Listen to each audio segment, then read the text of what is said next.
You're listening to Fictron, the alternative fiction portal. My name is Bela Ogier. I'm Izzy Atzardi. My name is Peter Daniel Berg. You can call me PDB. And in today's episode, we'll be discussing the hybridization of fiction and review, with specific focus on Televoid by Brutalmoose. And we'll examine how such content creators have changed how we see review as a creative medium. We'll also be discussing how special effects have changed over time, for better or worse. So without further ado, let's get alternative. Once upon a time our teacher said, "You'll never break the rules that we define." But times are changing now, let's look ahead. It's time for us to read between the lines. Let's just get into it. What did you guys think of Televoid? Well, I thought it was really cool. I thought it was mysterious, and I thought it was a really interesting look at the past. I also thought it was really interesting to see, because that sort of style of YouTuber is kind of dated in and of itself. So it's really interesting to see a look back at sort of more dated content from a more recent type of content that's dated now. Oh, multiple levels of dated, yeah. Yeah. It's true. The whole idea of review stylized in such a way that it is also telling a story is kind of old. That's something you would see the nostalgia critic and the angry video game nerd do in days of yore. Yeah, exactly. Not as popular anymore, though. Yeah, listening to Brutalmoose on 1.5, he definitely sounds like Weird Al. Yeah, it's very true. I got a bit of that same sense of sort of tongue-in-cheek, but also slightly deranged sense of comedy to it. Yeah. Not least of which because of the animal costumes, but also because of the presentation of the media as sort of, being trapped in hell, basically. Yeah. And I'm not going to lie, my wanting to do Televoid as the first sort of official episode when we actually discuss a type of media is a little selfish, because Brutalmoose is my absolute favorite YouTuber for sure. So really, yeah, I fucking love him so much. Well, it was at least interesting as well to see how far apart the episodes were recorded from one another, so that you can see his hair growing over time. Yes, yeah. But I do get the same sort of sense of Mystery Science Theater 3000. Yeah, no, actually, he's talked about this on streams before. It was very largely inspired by Mystery Science Theater 3000. Oh, absolutely. Yeah, I definitely get the sense of that, although it's just him and no one else. So I can imagine that if he had a second party to riff on the media with, there might be more in the way of immediate lore development there other than the slow burn that we see from just him. Right. I want to go back real quick to, Izzy, what you said about how it's interesting to see a somewhat dated type of content looking back at content that is even more dated, because I've been thinking about that a lot, actually, when the dated nature of one type of media lends itself to another different type of dated. I've been thinking a lot about that, and I think it's really interesting. I've coined the term future retroism to refer to old media or older styles of media lending themselves to even older media. I might be inclined to make a comparison to the city of Troy, being that it was 7 cities essentially layered on top of one another because it was a great place to build a city. So every time it got destroyed, they just built another city on top. Okay. But the problem is, there are different connotations associated with Trojan, but I might associate, I might say something like retro Troy or some combination of that as a word for it. The idea that archaeology is itself a form of geology, that it builds upon itself. And in this way, you can have a sort of, it's sort of like skeuomorphism as well, when you have a feature preserved on a product or an object that is not functional but evokes the style of a former object that did have function. Exactly. I want to do an episode on skeuomorphism at some point.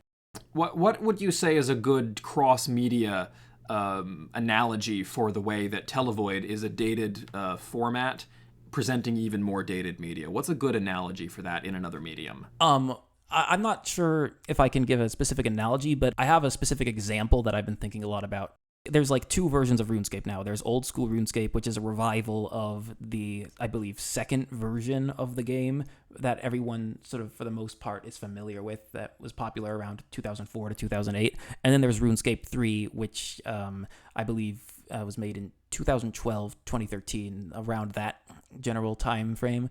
But I think, and a lot of people believe, that old school RuneScape is superior, and it actually does have a larger player base, which is a little surprising to me, honestly. But I think that the more old-fashioned graphics and old-school style of gameplay lends itself better to a medieval, archaic setting, for example.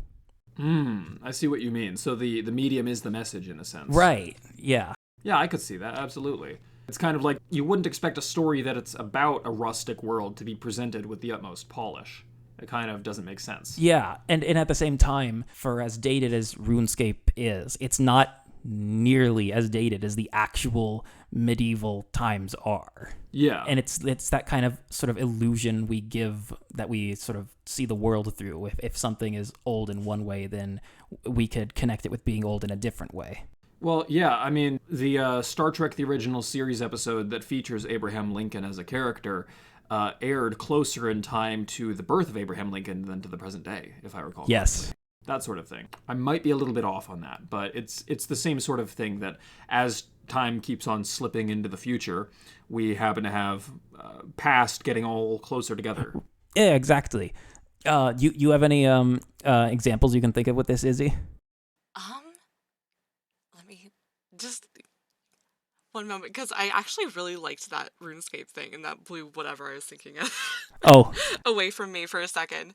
But I can't think of anything off the top of my head at the moment, but thank you. Okay, I'm glad you enjoyed the insight, but I'm also sorry that I made you forget what you were thinking of.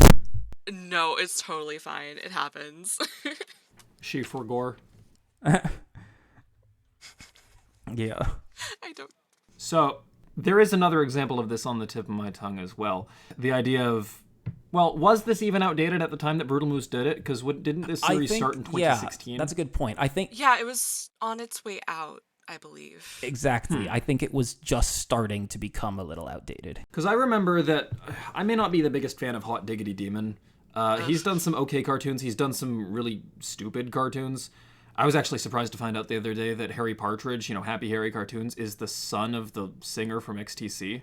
Oh, shit. Wow. Yeah. But Hot Diggity Demon, for at least a few episodes, had a sort of cartoon video essay review show. And I'm not sure if it was specifically one or the other, but I remember he had an episode about Zootopia that stuck in my head. In as much as it was, well, it's a video essay about a movie, so that counts as review, but it's animated, so he's using his animated avatar to discuss things on a retro TV, a little bit in the fashion of televoid as well. And that was probably before 2016. Wow, I actually forget when that movie came out, actually. It was think, after 2016. like 2015. Oh, wait, really? really? Okay. Okay. Yeah, I think, wasn't it 2017, in which case that would have been contemporary with some of these episodes. Look, let me Google that. 2016. Yeah, March 4th, 2016. Okay. In which case, yeah, that still would have been contemporary with this style of content. So there's a good chance it was on its way out, but people were still making entries in it. Yeah, I mean, it's fair to say people are still making this kind of the Nostalgia Critic still makes stuff like that to this day. I mean, how good it is questionable, but it's definitely still being made. Yeah, he looks so weird without any hair. I know, he really I does. can't get over it. He looks like an alien. Poor Doug. Yeah. That brings me to, I guess, another just sort of a core idea I'd like to discuss in this episode. Not just with Televoid, but with all these types of review shows like the Angry Video Game Nerd and the Nostalgia Critic. Yes. I find this sort of hybridization of fiction and review very interesting. Oh, absolutely. Because you have sort of a fictional narrative presenting comparatively review of other fictional narratives. So you have sort of a multi-layered approach. Yeah, and I recently watched an interview actually with Doug Walker, the Nostalgia Critic, on a channel called Double Toasted Interviews, and Oh, I've seen clips of that. I myself have very mixed feelings about the Nostalgia Critic and Doug Walker in general, but there was one thing he said that I really think makes a good point, and that is that critique itself isn't necessarily purely cyclic in that it's just rehashing the media that it's discussing. Oh, yeah. Well, if it were, it would be, if something were a perfect rehash, it would just be a reprint of the original thing. Yeah, exactly. And so we can totally look at critique itself as being an art in its own right. And oh, absolutely. And he was talking about this with his recent Wall review, how it got so slandered and so so harshly critiqued, and he was saying that he didn't really have a problem with the fact that it did so badly because people are still talking about it, and he loves that people are talking about it and still engaging with it in a significant way. Well, yeah, no news is bad news. Yeah. You know, wall. He was reviewing a wall. I'm reminded of RT Games' stream where he watched paint dry for charity. There's a Pink Floyd movie called The Wall. I haven't seen it though. The original Nostalgia Critic review was like an entire parody of that. That was like musical and like lasted like, what was it, like 45 minutes to an hour? I was never into that part of the internet at the time. God, I wish I were you. Did you watch it? I watched reviews that people have done of the thing. I don't think I could like actually stomach watching the full review at the time. But I also watched that interview, and along with the sort of all conversation around this is good conversation and it like brings something to the table. He mentioned that even having this review like prompted other people to make their own reviews of a review, and in and of itself that's an art. And it's nice to see like someone that online and has that sort of internet presence not make such a big deal out of like getting like shit on, basically. And like instead sort of encourage it, because he acknowledges that like most of his content has gotten good reviews, so like if this one keeps getting like perpetually slammed, it's not that big a deal, and like there's more opportunity for other people to make something that people will enjoy. Well, I was on the you envy me for not having experienced this though. Yes. Interesting. I was on the Homestar Runner to Newgrounds to YouTube pipeline. So one of the first things I experienced with that was Egoraptor, Aaron Hansen's series Sequelitis, where he was comparing game sequels to one another.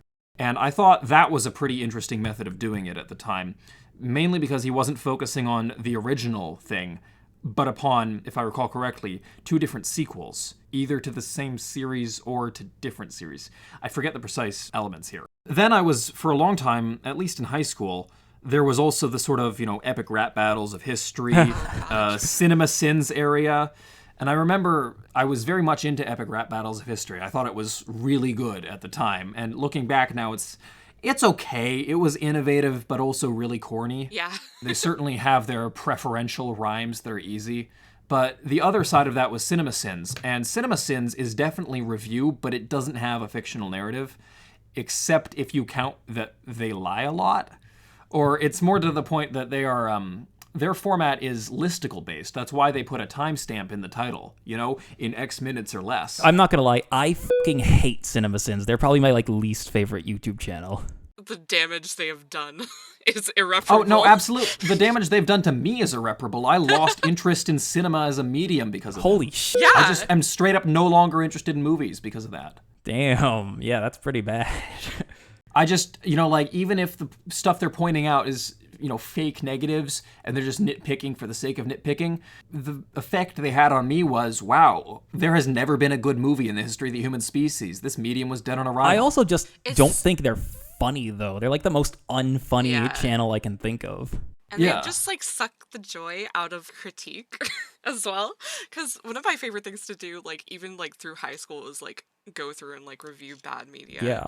And just the entire concept of CinemaSins, just picking the most asinine things out of this piece of content and not actually saying anything smart about it, just being oh, that's a thing that exists, a plot hole, just a bullet pointed list.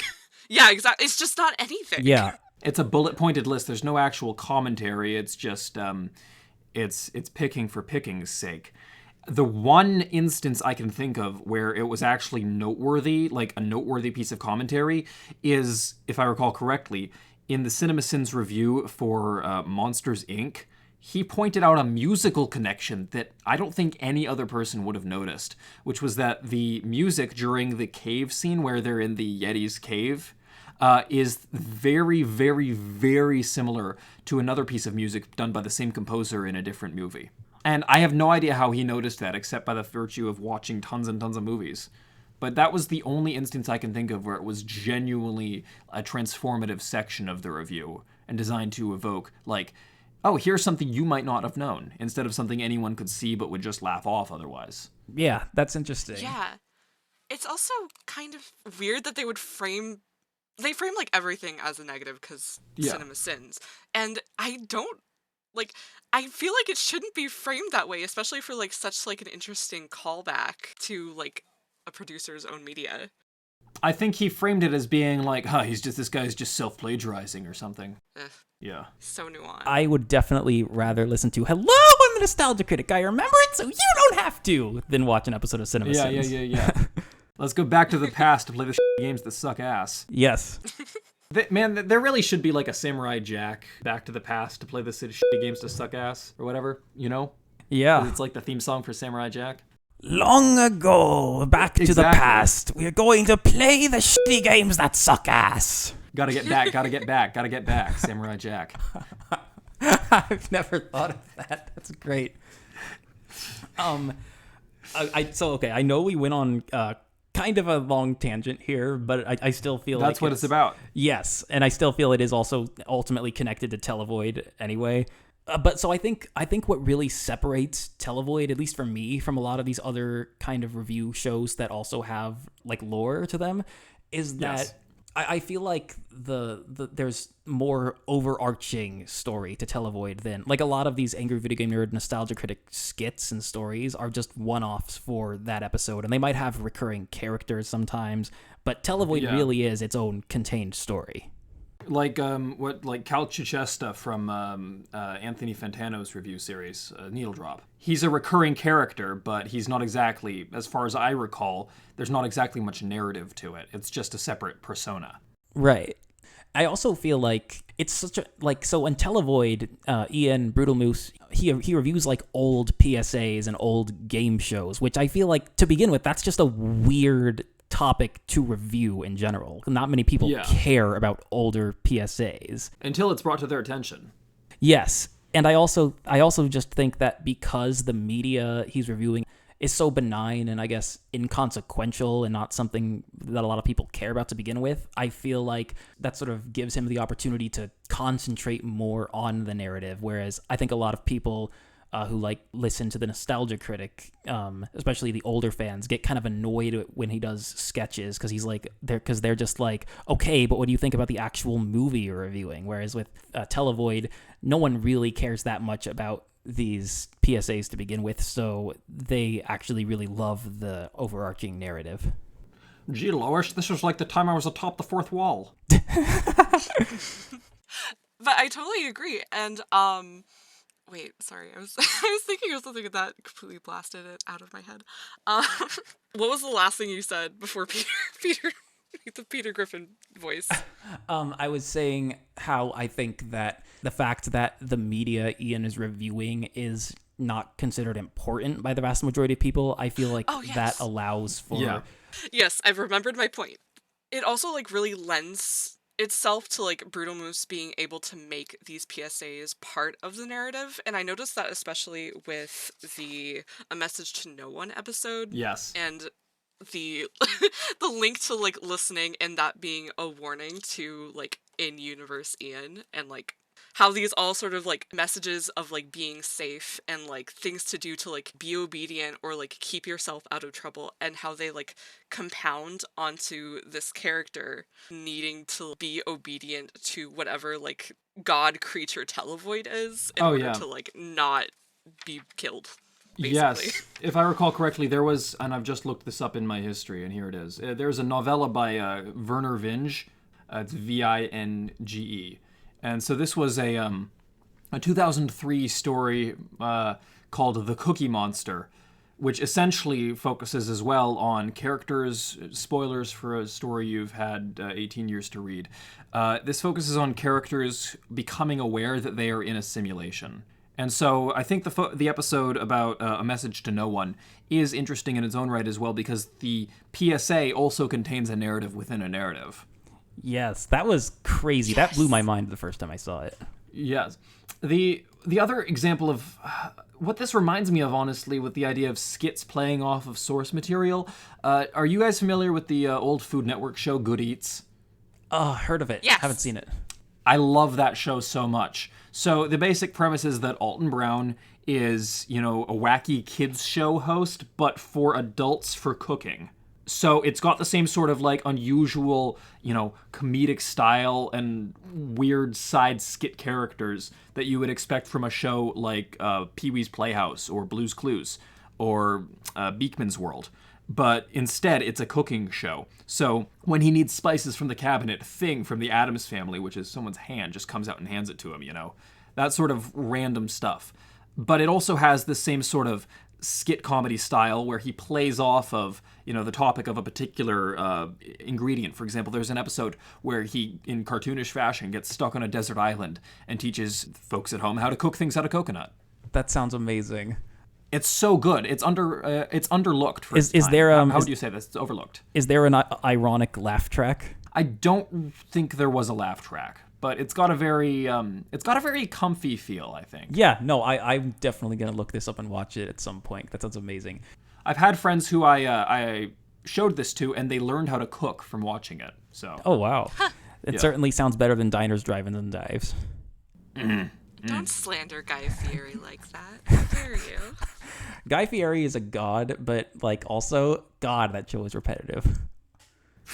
Oh, that reminds me of a topic we should talk about on a later episode. There's this Guy Fieri Tumblr ARG that the staff is doing. I don't entirely know what's going on with it, so I'll put a little bit more research into it. What, his own employees? Or is it like that thing where they Tumblr say staff. that... Is it... Oh, Tumblr... Oh, okay. Because I was thinking for a moment you were talking about that fan theory that Chris Hardwell from Smash Mouth and Guy Fieri and Jay from Insane Clown Posse are all the same person.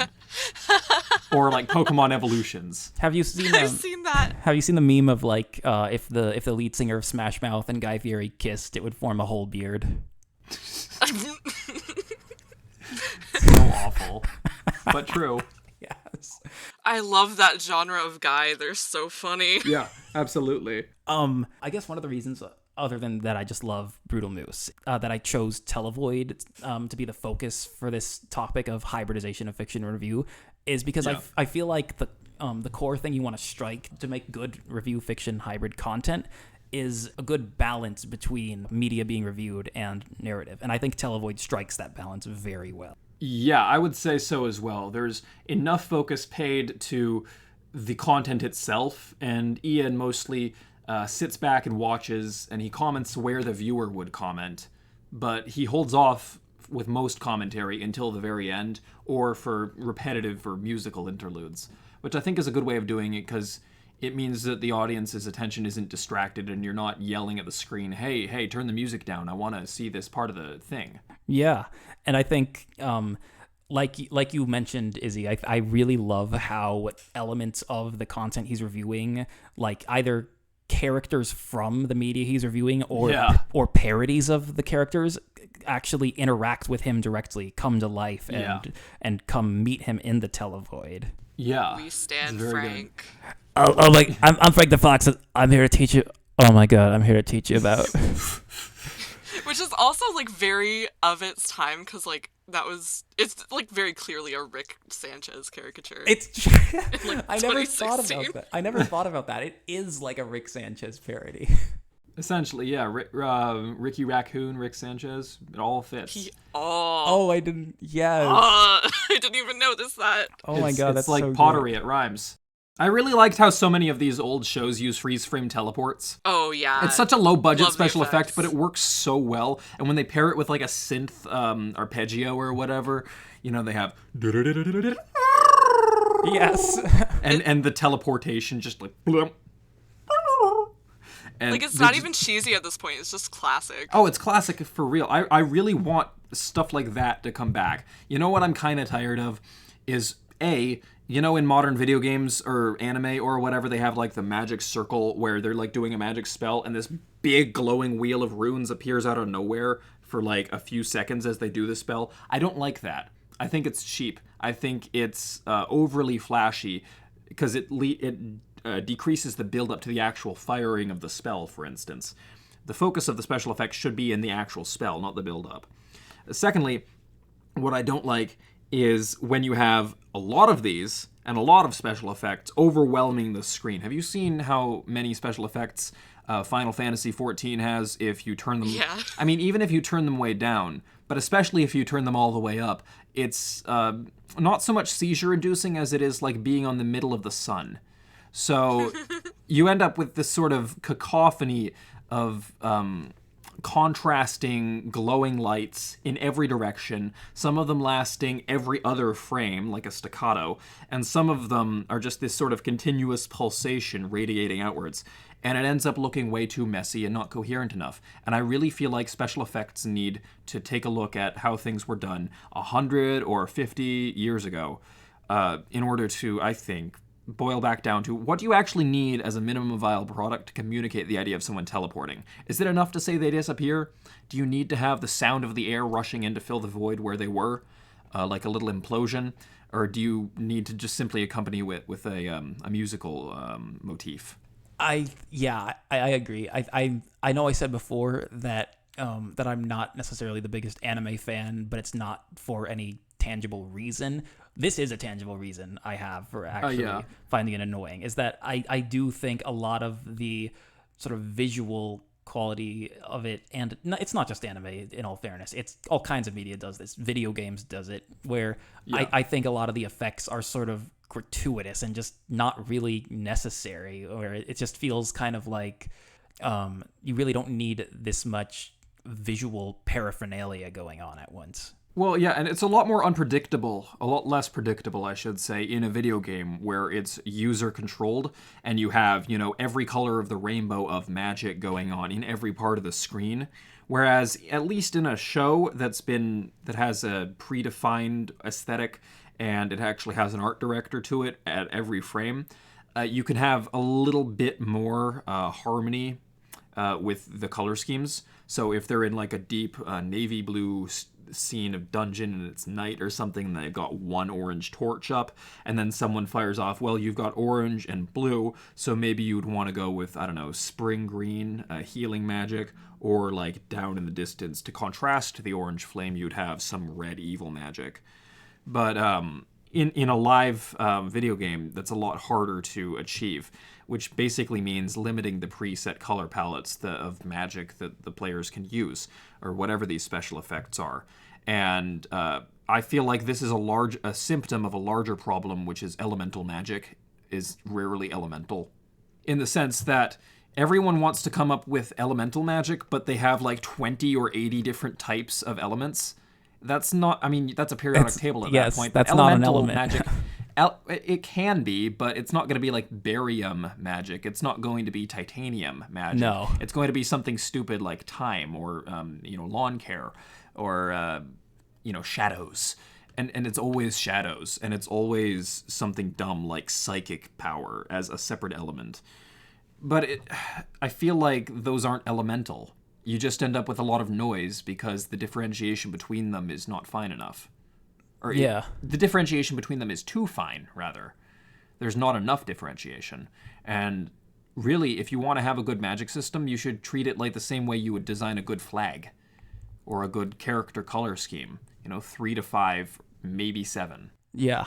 It's interesting that you mention how a lot of newer media should go back and look at older special effects. Absolutely. Even in like the Safety in Danger Out at Doors video, they have some special effects here where, as far as I understand what they've done, it looks kind of like in 2001: A Space Odyssey, where she's being contacted by these aliens, and they've got the film footage of this Guardiana character, but it's all tinted red and blue, and the outlines are all fuzzy. I think what they've done there is offset the color plates and then not used the green color plate and maybe inverted it.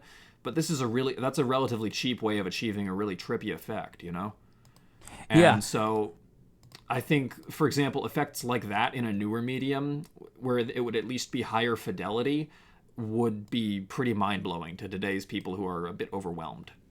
Yeah. And it's very interesting to me because Ian actually, I know you haven't seen the 6th episode yet, but he actually mentions one of the effects used in that PSA, and highlights it as basically says what you're saying now, that like, it is an older effect, but it really sort of goes to show how much we take effects and editing for granted nowadays. I absolutely love practical effects, especially. I remember there were 2 episodes of Corridor Crew, their VFX Artist Reacts series, where they looked at old special effects like this. One of them being there was a horror movie from the black and white film era where there was a witch on trial in a small American town, if I recall correctly. And the way they did the reveal was by having, I think it was red makeup painted onto her face of like witch boils and scars and old lady lines. And they had a blue gel filter over the camera, or a blue gel filter over the camera, so that the red makeup wouldn't show through on the black and white film. And then when they wanted her to transform and have the witch makeup appear, they would change it out for a red filter, so the red light would shine through. And that can only be done in black and white.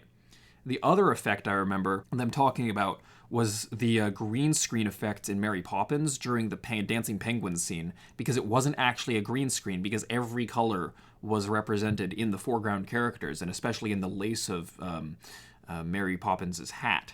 And what they had talked about was that the camera at the time that they used for this was using a special crystal that separated off just the sodium vapor wavelength into a separate sheet of film, and they could use that as a mask, and then the background was just lit with a sodium vapor lamp. And it's like some magic crystal that's never been replicated, apparently. Oh, wow. And so like practical effects like that are especially cool to me, because they focus purely on optical translations and optical transformations. And I think that really cuts back to like what you can do with color alone. Now, certainly in Televoid, he's done black and white film and he's done color film. And even within them, even though they're both closer together in time than either is to us, you can definitely see the differences accumulating. You can definitely see that while a black and white piece of media definitely has a different feeling to it just because of the lack of color and just because of the production constraints of the technology of the time, there are certain differences in the way you went about producing something like that than you do if you have color. Yes. You have any thoughts about this, Izzy? I'm trying to think of like anything that wasn't said, because that was like really well put. Yeah, I think that like the desire to go back to more original types of practical effects would be insanely good and insanely refreshing, especially for like, as you said, today's sort of like industry with anything. And even as someone who like enjoys sort of like the noise and like busyness of things, yes, there's so much stuff that's like feels like it lacks a purpose and is sort of just there to be there. Yeah, exactly. And like it just needs intention, and I think that Televoid did a really good job at like including these elements intentionally. It's very pure in that sense. It's very I guess the word would be elemental. Yes. Yeah, I think you really hit it on the head there, Izzy. Like, because I think that really is what I was trying to say before, is that a lot of the sort of, when I was saying that a lot of these sort of special effects in anime, but also in a lot of newer media, the gratuity of it, it's not that I have a problem with the gratuity itself. It's just that I think the word you use, intention, is really where it is, what it lands on for me, that a lot of it doesn't feel like there's any intention. A lot of it is just there because it's a paint-by-numbers formulaic approach, and it's worked in the past, but a lot of people are only looking at the surface elements. Like, the first isekai was Mushoku Tensei. That's the genre definer, essentially. And from it, every copycat has spun, and some of them are good. Like, Konosuba is basically It's Always Sunny in Philadelphia, but as an anime isekai, because all the characters are assholes to each other. And that's where the comedy is from, because they're all sociopaths who never get anything done. And you get other things that are just rock-bottom stupid, like Cheat Magician. If I recall correctly, I may be thinking of a slightly different but similarly named show, but Cheat Magician, to my recollection, had a really, really cool, simple magic system, and they completely put it to bad use. They didn't use it effectively at all. It was basically just like, imagine a wine glass with a hole in the bottom, so you've got magic capacity and magic throughput. And those are the only two factors you need to think of. And that's so simple and so clean. And then they wasted it on a really awful narrative. Like, just a really crappy, poor use of it. Jeez. And I thought, well, you put intention to this. And you have like, these two kids from Earth have been abducted into like the middle of an elven war or something. And now instead of like the regular fire magic, they're thinking, well, we have a stove burner at home. Let's make blue fire. And they've never heard of it in the elven world. And it's like, okay, so they're actually innovating on the fire magic they've been taught. But otherwise, like, we're supposed to believe these characters are super powerful when they get stomped easy by the first boss. It's dumb. It's always sad to me when there's a very cool idea with very poor execution.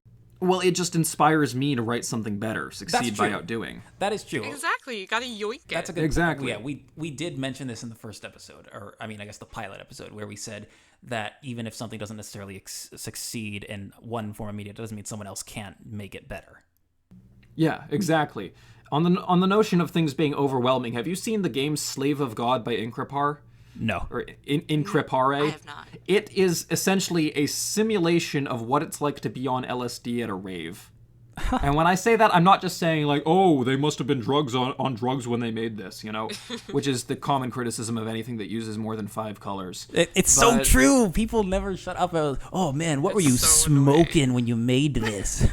I want whatever they were smoking. I'll have what they were on, And just because it was actually creative and innovative and breaks from the mold and uses 10 different colors in the same frame. Tim and Eric actually made fun of that in one of their episodes on Tim and Eric Awesome Show, Great Job, where they were like, wow, Eric, can you believe how high we are? Because they were like physically high up in the air, but it was like a direct dig at how everyone said you guys are stoned when you make this.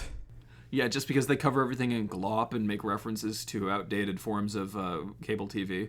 Which we should probably do an episode on Tim and Eric. Oh, I love Tim and Eric. I know people are going to have mixed feelings about Tim and Eric because they're a very divisive kind of media, but yeah, I would love to do Tim and Eric sometime.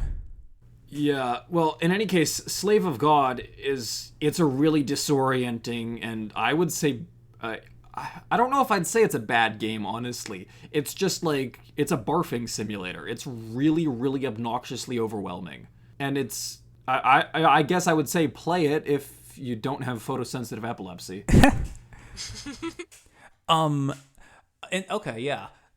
Okay, so we've talked a lot about the genre related contextual appeals of televoid. I think it's probably time we actually talk a little about what televoid is about. Yes. So the basic premise is that there's this guy Ian who is trapped in some kind of abyssal void called the televoid with just a plant, a armchair, and a television, an old television, and he engages with the audience much like you mentioned earlier, Peter, like Steve from Blue's Clues, where he directly engages with the viewer as if they're really there, and occasionally old media appears on this old television he has, and he watches it and critiques it and discusses it with the viewer. And over time, over the course of episodes, darker themes begin to emerge where he's clearly trapped here and it seems like he's held there against his will. And there's times where, so at the end of the second episode, he gets a printer as a present from a character he encounters and is now able to directly interact with fans via an email that they can contact him with. And he's getting fan art and messages from them. So I find it interesting that in some capacity, televoid is an interactive fiction. I don't think it's the most significant part of it, but it's definitely worth noting that it's interactive. Yeah, in some ways it has the same sort of claustrophobic, trapped in hell sense that there was this old webcomic by Jason Shiga, and it was called Fleep. It's about a guy getting stuck in a phone booth, and he wakes up in basically... As far as I remember, he wakes up and the phone booth is entirely surrounded with concrete. And so he can't get out. And so, this thing goes on for quite a while. But this is from way back in the day. It's 2002 or 2003. I would recommend it. It's a neat little webcomic. It's kind of like if the opening section of Ruby Quest went on for the entire story. But it has that same sort of what do I do? What are the absolute limits of my environment? And I like that when a story is boiled down to so few elements and has such clear boundaries, even though you can't see the walls, you know that this person is trapped. I like that sort of aesthetic that Ian has nothing else to do. And he's not only trapped, he's being watched. There are cameras everywhere, which he is not able to control. And It's whatever Yeah. is watching him is deciding when the TV is showing content or when the viewer is allowed, quote unquote, to visit him and when he's allowed to see them. Well, yeah, it's quite in that sense. It is like somewhere between Mystery Science Theater and Blue's Clues, in the sense that, well, before the door opens on the cartoon house, Steve is just in a state of stasis, and the viewer comes in and it's like, hey, it's you. And in Mystery Science Theater 3000, you know exactly where they are. They're in high Earth orbit in a space station. But the engagement with the audience also only occurs when the camera's rolling. Yes, but to be fair, I think in Blue's Clues it is implied that Steve does stuff when we're, quote, not there. In Mystery Science Theater 3000, but though, narrative doesn't happen. Okay, yes. But in Mystery Science Theater 3000, they literally are, like, the premise is that this guy, Joel, I think is his name, he's a prisoner. Like, he's been imprisoned by these guys and basically stranded in this spaceship. Yes. Steve, in theory, could leave. He just chooses not to because he enjoys his life there. Yes. Well, he did choose to leave. That's true. I think it's really interesting that you guys drew parallels to that. What I was thinking, like just going through all the videos at once, was have you heard of Poppy? Poppy. Yeah. Sounds familiar. Yeah, I think I've heard about that tangentially. If I record, did I hear about that in a game theory episode or something like that? It's some kind of YouTube media where it's a story within a story. It essentially boils down to it's a project by Titanic Sinclair, who I cannot morally vouch for because he's kind of a trash person. Okay. But his content is really interesting. So he basically just took this actress and created this entire character for her, set up her life in this basically white void that's this entire set that things just pop in and out of, and she has to perform in XYZ way, and a lot of the videos are very surreal, very outlandish, lots of dark themes, and it was also around 2016ish that it really started gaining traction. So I thought that the sort of time parallels for these two separate but extremely similar pieces of media were fascinating. Well, the way you describe Poppy reminds me first of Lonely Girl 15, but also of, was it Nick Jr. or PBS Kids? I think Nick Jr. Show called Booba, which was made by the same people that made Teletubbies. I remember Booba. And yeah, it was PBS Kids. Was it really? Okay. Yeah, and things just sort of appear and people interact with them and then they disappear. And also there was the Burger King chicken, man. Do you remember this? No. This was way back in the day, but a long time ago there was a Burger King ad campaign. This was in the nascent days of the web, where you could go on to a Burger King owned website and type in a command, and a man wearing a chicken suit in a hotel room or something would act out your commands on a grainy 480p webcam. By today's standards, it feels like a dark web thing. I was just gonna say that's literally just the red crazy. rooms. This was way back in the day, and it was essentially Burger King trying to promote themselves as, I don't even know what. In the context of that and the Kings being, a stalker. You remember there was the Burger King Hitman type game? Oh, yeah. Where you have to deliver Burger King meals without being caught. It kind of speaks to what are they trying to go for? Oh, this is where you go when you're late night, can't sleep. I don't know. But I will say, I think viral marketing is some of the most out there marketing possible. it can be. I was always, and I know a lot of people were, quite disappointed. Do you remember Horse eBooks? Yes. No. It was so disappointing. Well, Horse eBooks was essentially a Twitter bot initially designed to sell ebooks. Oh, wait, I remember this. Yeah, Using random quotes from the ebooks that out of context were hilarious. I hope for your sake you're ready for a life without back or neck.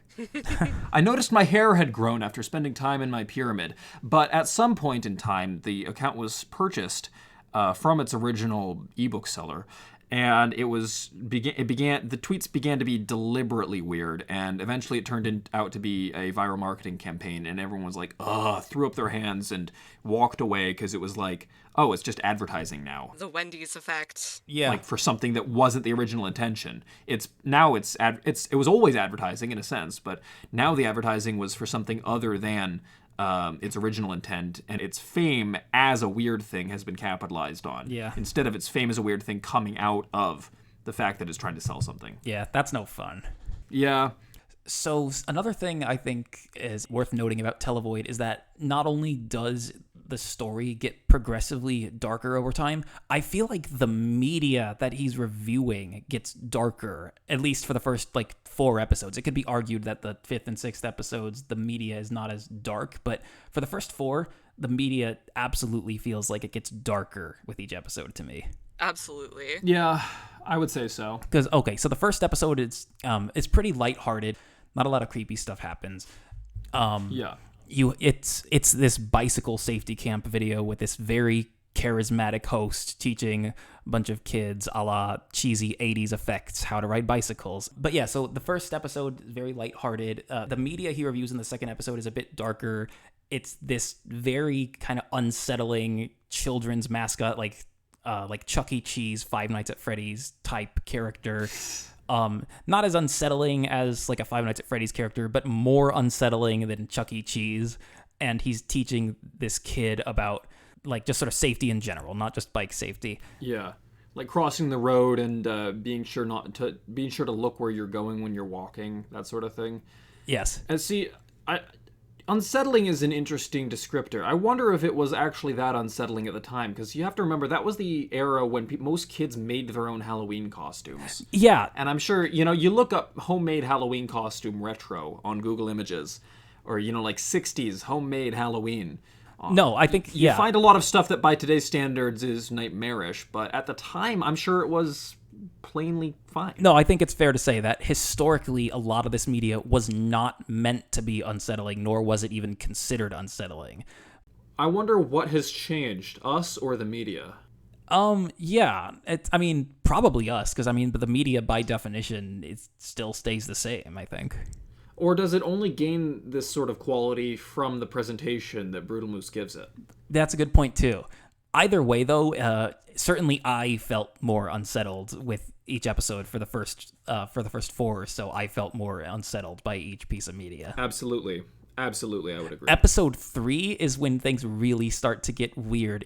Episode 3, he reviews a game show where adults have to make guesses about how babies and children will behave in certain circumstances, and it's that's just kind of a disturbing premise to begin with. But then I think it's kind of cool, honestly. Clearly the formula still works today. He showed an example of a recent show that had a similar premise. That's that's true. I don't know, I just found it kind of weird. I don't necessarily agree. I think that for the time, it's a completely reasonable show. Maybe it's just because, like you said, of the way that he presents it, especially with the parody of it he did at the end.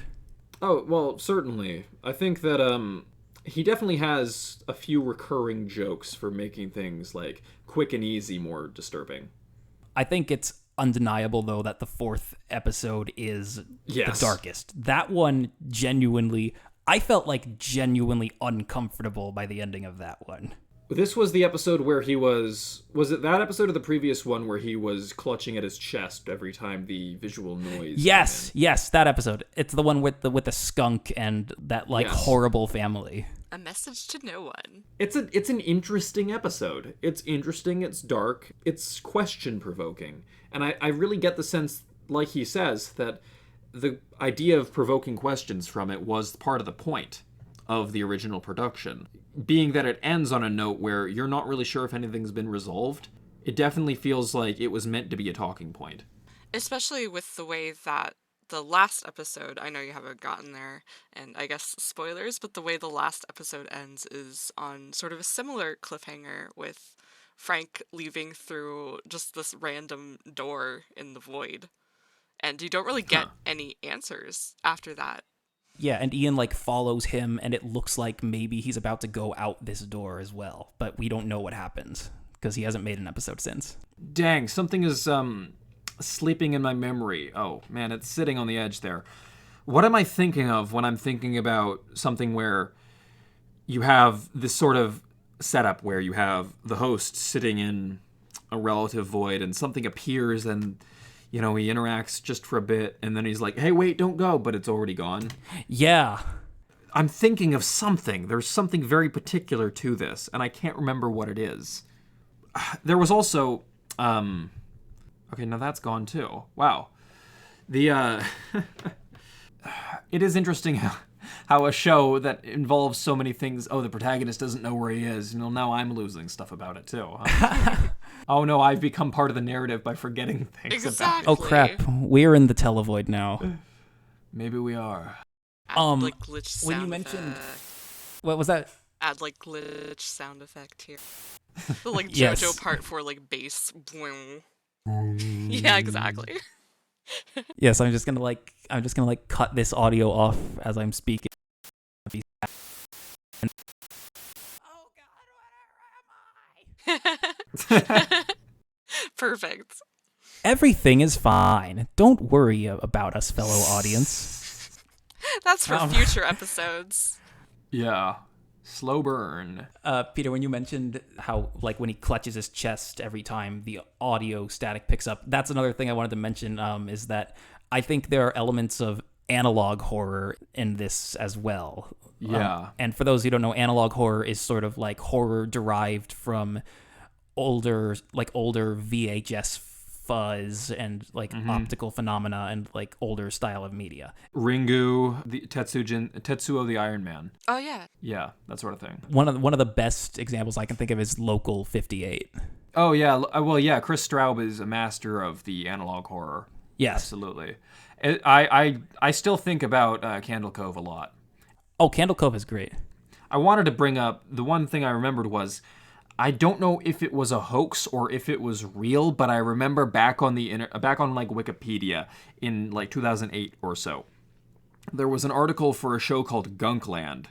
I haven't been able to find any information on this, and that's probably why the Wikipedia article was deleted, for the same reason, because it was completely unsourced and unreliable information. But the idea was, I'm led to believe that it was ultimately like someone's student art film project, but it was essentially a puppet show with a similar sense of mixture of reality and unreality, almost like a meta take on Lazy Town, where a young girl, who is described as being played by an adult man, wanders into the pink room of her house, which is a room that she's never seen before and has never apparently existed before, but ends up backstage in her life, where her entire life has been a puppet show, and now that she's behind the stage, she can see the strings that's holding everyone else up, and she's free. But now she has to live in Puppet Land, or Gunkland, or whatever, and like Persephone in the underworld, once she eats the food of the underworld, she has to stay there. So like the Truman Show, kind of. A little bit. It's a really strange feeling that I can't quite pin down. But yes, kind of like the Truman Show. I understand that. Except that you don't have anywhere to go back to, and now all your friends are puppets, and you can see the strings, and you eat the food of the puppet world, and there's one character who had to cut off his arms because he kept on touching the Puppet Land TV, and he didn't want to, so he cut off his own arms, and now he has puppet arms. It's the same sort of thing, like, or like in Coraline or something, where some of the characters have button eyes, so the main character eventually loses her eyes and has to replace them with button eyes. And this is all like, oh, this totally aired in like a local station in Milwaukee in like 1989 or something. And it didn't, of course. Or even older, I don't know. But it's just funny to see that even something that never existed manages to hit this mood that I've found so difficult to find a suitable replication for. Yes. Oh man, Coraline is probably my like favorite Halloween movie of all time. Really now? I love Coraline. That movie is so cool. Yeah. Did you know that They Might Be Giants were originally going to do a bunch of music for the soundtrack? That doesn't surprise me at all. They sound like the exact kind of band to do music for that movie. There are a couple songs on The Else that were originally intended for the Coraline soundtrack. Hold on, I'm trying to make a joke, but it's taking a bit to land in my mind. It's cool. It's loading. It's all good. It's loading. I'm not your real mother, but I am a real worm. I am an actual worm. We have fun here. I'm excited to look into that, though. I actually did not know that. That's fascinating. The one song that comes to mind is, I think it's called Careful What You Pack from The Else. She thinks she's smart, she's just curious. She thinks she's alone, doesn't even know someone's watching her. She's gonna get in trouble now. That sounds like something that would be in Coraline. Absolutely. I would have killed for that version of the movie. That sounds awesome, honestly. So what I wanted to mention, though, about the VHS static being physically harmful to Ian when the will of the void deems what he's doing as punishable. I love stuff like that. I love stuff in media that blurs the line between physical reality and optical, like, technological phenomena. Absolutely. I just eat that up. It's like in Homestuck, they have this idea of creating objects that have JPEG artifacting, but like real life JPEG artifacting, and because they're so low quality and bad, it actually generates revenue to create them by like the backwards logic of Homestuck. And I just find stuff like that hilarious. There is one gag in the Henry Stickmin collection where you have a downgrader as a device, and when you press the button, the entire scene turns into storyboard art, and all the enemies' weapons are too simple to actually fire at you. That's great. Because they're just each weapon is just a single line. It's so good. And by the same token, there was we talked about this a little bit, how I really like medium screw when it comes to magic systems. I like when shows, anime or movies or whatever, have special effects that are distinctly like cross-medium to make them unreal and thus super real. So, for example, in Overlord, which is another isekai anime, but it's kind of pretty good. Like, I'm actually going to recommend it. It's pretty good. It's basically like, oh, what if World of Warcraft was was VR, and some guy got stuck in his character when the servers shut down. He wakes up, and like 10,000 years of in-game time have passed, and the NPCs have built their own civilizations.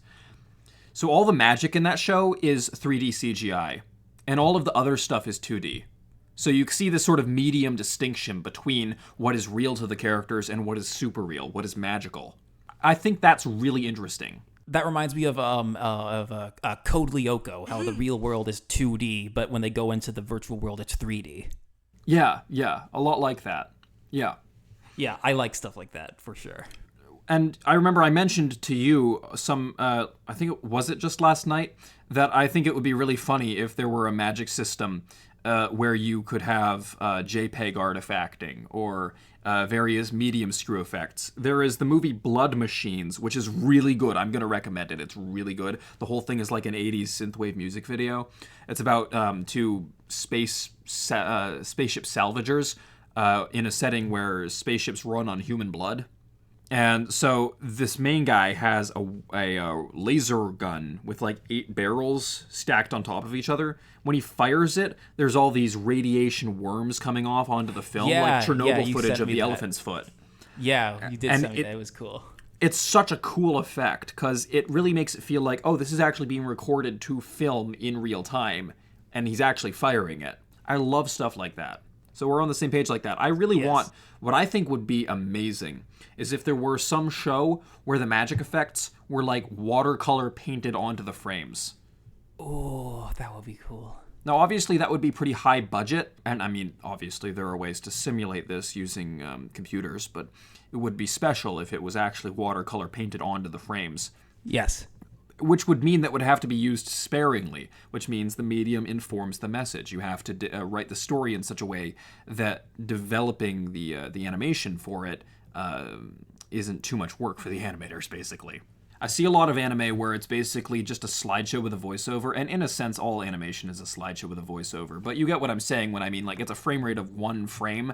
The character is talking, but their mouth is obscured, and then you just have, like, nothing happening on the screen, no motion for, like, 10 seconds while they talk. Yeah. Right. Because they're saving budget for the big fight scene half the episode later. But absolutely, they haven't distributed it well enough. And I think adding the additional limitation of, well, You have a physical magic system that your animators have to print out the cells for and paint on and then scan them back in to add the magic effects. That might make it more special and more rare. And so that way it would have more impact. And it's the same as way, and I'm talking about special effects like the magic circles. I think it would be cooler if a magic spell didn't make any noise, for example, or if it drained all the sound out. You know, you can communicate stuff with the absence of something rather than the presence of something, because it just builds up too much. I think with regards to televoid, one good way he does this is, as I said, with the elemental nature of it, it's very efficient in this way. You know what I'm saying? He's got, the intro little cartoon or whatever, like, let's go to the movies with the popcorn and the drink talking and walking. And then the main segment, he introduces it, he gets through it, and then he has the story at the end too. He does the same thing, he's like sort of rebranding it a little, not too much, but he's doing a little rebranding now. But like he for a while had the same kind of theme with his Twitch streams. He would have them introduced with like commercials before a drive-in movie. That's fun. I like it was great. I was going to say something in regards to the painting as magic in animation. Mob Psycho 100 does something very similar. It's not like the exact same concept, but there's a few instances in the show where the scene is like entirely like painted on glass. Yes. And the way they do it is like fantastic, and I really, really wish like more shows took that opportunity to like make something like that, because I think it's such a cool medium. I wish there was more animation that took advantage of cross-media integration. There is, in the first episode of the Slime Isekai, there is exactly one shot that's live action, but it's so brief that it might as well not have been there. It seems there's a certain line that, I guess anime in particular, they find it hard to walk because you add too much cross-media and it just feels like Adult Swim bumper shorts. Right. That's a good point. Like Pop Team Epic, I can't stand that show. Really? And I don't like it. I think that it doesn't take... Well, of course, the point is that it doesn't take itself seriously, but then why should I take it seriously? I don't like it. So they have a bunch of cross-media stuff, including like, oh, here's a live-action shot of the voice actors doing their lines and the characters interacting with them. It's funny, but they're not using it for, say, the best effect. Or rather, I wish this could be done without it being comedy. Right, I totally understand. Like, just having this sort of, like, thing done in, like, a serious way would be super cool. Yeah, absolutely. There was the moment in the Lego movie, which was sort of like the moment in Indian in the Cupboard, where the main character comes into the real world, and now he's a little plastic toy. I've yet to find the best possible use of this trope of mixing a level of inward toy reality with an outward player reality to good effect. Imagine, let's say, a game where your characters are action figures, and instead of walking like you're being animated, the way you walk is sort of that toddling way that a kid moves an action figure to simulate walking. Yeah. And so the whole thing is like, oh, it's toys being played with from the perspective of the toys that can't see the hands. It's like when the Pixar animators, when they made Toy Story, they glued their shoes to 2x4s and tried to walk to see how those toy soldiers actually would walk. Yeah, exactly. That's all good stuff. So I know we've been going on for like a little over an hour now, but real quick, I just wanted to shout out two little things to do with televoid. I found a video by Draw Pinion Dump on YouTube. I think it was titled Televoid and the Importance of Media Analysis. And it was a very interesting video that goes a bit more into kind of the relationship between the lore of televoid and the media being covered in it. It goes a bit more into that aspect of it. I found it very interesting. Recommend giving it a watch. And I also wanted to highlight a fan game that got released actually a few months ago called Televoid Out of the Loop by Electronian on Game Jolt, a small group of game developers. It picks up where the series left off as of episode 6. And it's a very interesting short little game that it's like a 2D kind of point and click environment explorer. Okay. And Ian actually it's interesting to me because Ian addresses the audience, interacts with them just like on the show, and you encounter these like old arcade game boxes with like retro video games, like sort of knockoffs of retro video games like Breakout and Asteroids, and just like in the actual televoid show, Ian in the game gives interesting media trivia for these video games that you encounter. Break-In and Meteoroids. Yes. Yes, so he gives like actual trivia about these games, which I thought was interesting to continue that theme. Yeah. And lastly, it references not only televoid, it references a lot of Brutalmoose content in general. So that's nice. If you're a fan of Brutalmoose, like you will absolutely love this. I did.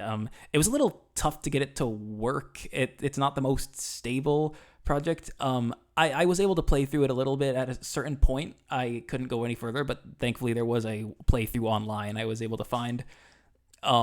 But yeah, like definitely give it a shot if you are interested in televoid and Brutalmoose. Absolutely. I would recommend this too if Baylor recommends it. Absolutely. Before we go, I think I've said everything I want to say. I've said everything I want to say. Izzy? I've got nothing else. Wait, I almost forgot. Izzy, have your Swiss cheese at the ready and throw it at the screen while televoid is playing. Shit. What happens? Hold up. Wait, I can do that with my notes. Hold on. Oh yeah? Do your notes have like different sized holes punched in them? Or are you going to put the Swiss cheese on your notes? I could put the Swiss cheese on my notes. This is the wrong notebook I'm looking through. Wait, do you actually have Swiss cheese with you right now? I can make something similar. Okay. I have so many cloth. I have so much cloth. Hold on. All right. Live DIY. Live DIY. Let's fucking go. We got to bring back that generic Kevin MacLeod. Do. Excuse me while I cut haphazardly.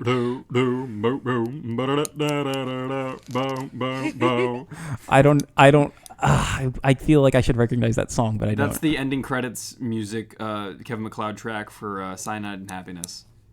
Oh yeah. Okay, now I know what you're talking about. Okay, let's try this. Let's open to a random page. Might as well do it on message to no one pages. All right. Okay, love that. It says the f*** in it. So that's the message we get. The f*** in it. The f*** in it. Oh boy. Thank you, Brutalmoose. Thank you. I just tried to write that in my notes, but then I remember my keyboard is broken. No. Okay, text that I to can me in take a Discord, picture. please. Yes, Totally. Discord. That's great. Awesome. So had fun talking about televoid with you guys, as well as just review fiction hybridization and some other stuff. Yeah, totally. This Definitely. is wonderful. Yes. I'm glad you guys both enjoyed televoid because I've been a fan of it for like a few years now, and I feel like it's underrated. Yes. Totally. I would love to check out more of Brutalmoose's content. I've heard of him before, but like this is my first time actually like consuming anything. Yeah. He seems cool.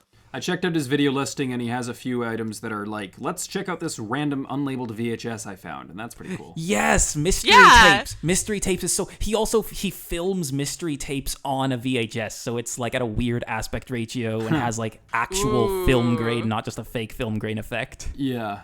I really enjoy like what he does when it comes to like production and visualization in his media. It's so cool.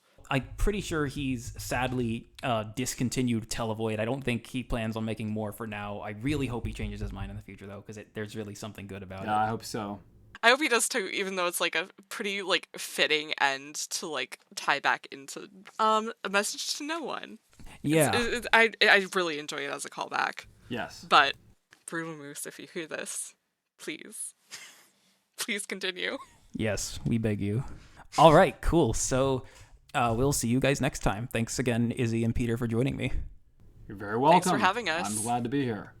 Thank you so much for listening to this episode of Fictron. Be sure to leave a like and subscribe to the Fictron YouTube channel. Also, check out the official Fictron website at altficportal.wixsite.com/Fictron. That's altficportal.wixsite.com/Fictron. And be sure to follow us on Twitter at altficportal. You can reach me on Twitter at serrated_M, Izzy at Tombscone, and PDB at peterdanielberg.com. The Fictron theme is composed by yours truly and sung by Lovebirds Music on Fiverr. All social links and relevant media will be in the description. Thanks again.